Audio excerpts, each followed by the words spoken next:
komunikāciju, es tāds mazs lapiņas zīmēju kā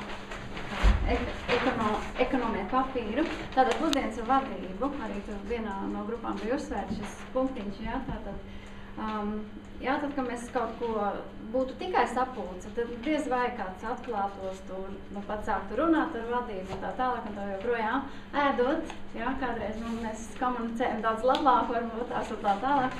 Nu, lūk, un tā ideja tāda, ka pusdienas ar vadību varētu notikt, jā, un mēs savus talantīgos darbiniekus ieaicinām, jā, un tad varbūt tātad mēs sākam runāt nevis par laiku, bet par ēdienu un vēl par kaut ko, un tad mēs iekustinamies un brainstorms, un ko tad mēs uzņēmumā un tā tālāk.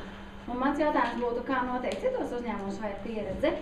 Un otrs jautājums, kā saglabāt šīs pusdienas, teiksim, tādas interesantas. Jo, ja šodien būšu atnākuši mēs 10, piemēram, jā, tad mēs visi blā, blā, blā, kas tad bija, baigi jauki, jā, kā nākamreiz atkal to intrigu radīt, jā, lai nākošai grupai, kas atnāks pusdienās ar vadību, no darbiniekiem būtu atkal interesanti.